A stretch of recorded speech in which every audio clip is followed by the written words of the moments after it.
When I traveled through the humid jungles of South Alesia, I was told of a strange valley by the local Araman tribes. They called it Yomshir, or the stagnant place in the common tongue. I hired one of the Araman as a guide to the valley. After a few days of travel, we arrived at a sheer cliff.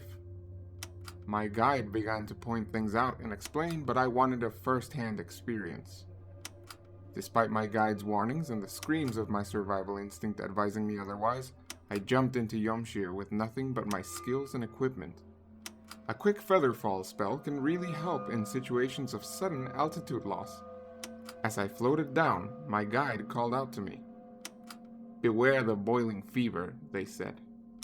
"Don't drink the water, it's cursed." The name was fitting. Yomshir was a quiet place. The air was thick and stale, the half-withered plants were unmoving as not a single breeze blew through the valley. Despite all that, a few creatures called this forsaken place home. After some searching, I came across a small lake. The water was lukewarm, but clear for the most part. I decided to hide and observe the fauna that came to drink from the lake's water. Among these creatures was a giant boar. It was covered in red boils, some larger than my head. The boar drank frantically and heavily from the lake, ignoring the thundering footsteps coming from the forest. A rock flew and struck the creature. The sound of its ribs cracking was hard to miss. A pair of hill giants jumped out of the forest and finished the job with their great clubs. I stayed hidden, of course.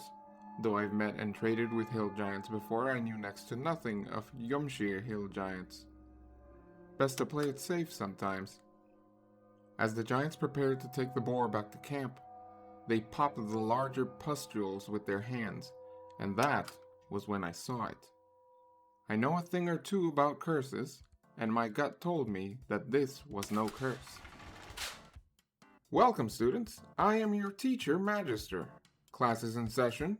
Today we're looking at a parasitic creature whose life cycle is tied to a rather deadly disease.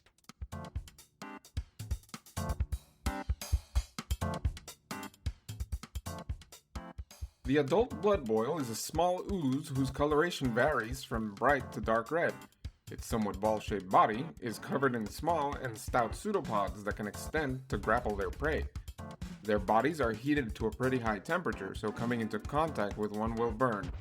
This high temperature grants them some resistance to fire damage, but also a weakness to the cold. Like most oozes, they are able to sense their surroundings within a range of 60 feet. I believe this is because their surface is coated with receptors that allow the creature to taste the air. When a creature is injured and their blood is spilled, the blood boils will go into a frenzy. I thought I would be safe since I do not possess blood like most other humanoids, but it seems like a warforged's alchemical fluids are similar enough that a blood boil will still attempt to feed. Though they are capable of striking at creatures with their pseudopods, they are more likely to use their blood drain ability. The blood boil will grapple a creature and begin to absorb their blood to heal itself. It should not be too difficult for a stronger person to escape their grasp, but a blood boil will not let up until they have drained their prey completely. But how does the boiling fever relate to these creatures? My guide was half right. I, carefully, took samples of the water throughout the valley. I studied them under increased magnification and found the answer. The water is the problem, but it is not a curse. The boiling fever is the blood boil's reproduction cycle. They reproduce by releasing minuscule pieces of themselves into large bodies of water. These amoeba then make their way into creatures' bodies and travel their bloodstreams until they are large enough to lodge themselves into the creature's skin. The young blood boil then begins to rapidly drain the host of moisture, blood, and nutrients. The ooze's high temperature causes the host to experience constant fevers. The exhausted and dehydrated host will likely seek out water, but if left untreated, it will undoubtedly perish. When a host is dead and dry, the boils burst out, and the cycle begins anew. It's a gruesome way to go. I'm glad I don't drink water. Wait. Warforged don't get sick. But I do have alchemical fluids running through me, and they seem to like the smell. Would a blood boil growing from my body be blue instead of red? Would it even grow? Well, I'm not testing that anyway. And I suggest you don't either.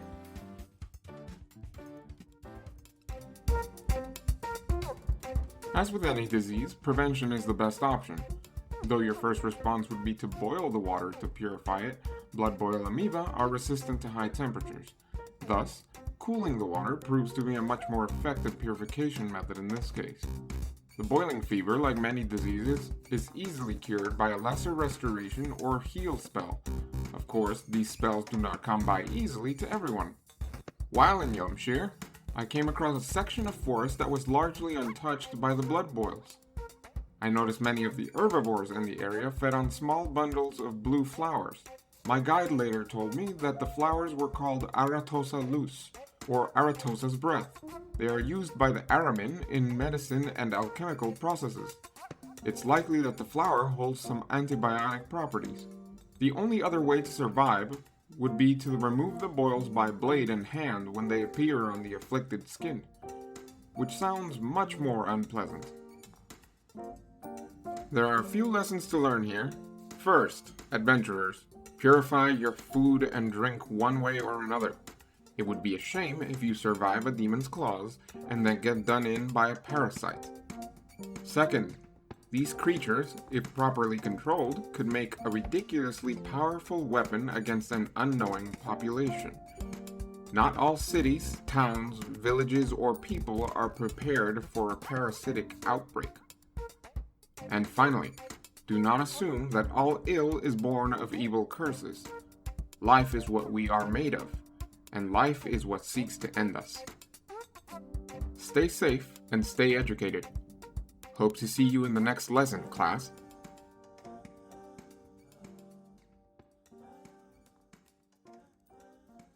Hi everyone, nice to meet you, and thank you for watching my first video in what will hopefully be many. You can call me Rexos or Armando if you prefer real names. If you want to find my work in other places, you can follow me on Twitter, and if you want to use the blood boil in your campaign, I have a link below where you can find its stats. Now, let me just ask in the traditional YouTube fashion, please give a like if you like the video, and subscribe if you want to see more like it. Also, got a question for you. What do you think of the classroom-like approach to homebrew creature presentation? Is it interesting, or should I focus more on the storytelling aspect? Please leave a comment, depending on what you think. And thank you again. See you in the next lesson.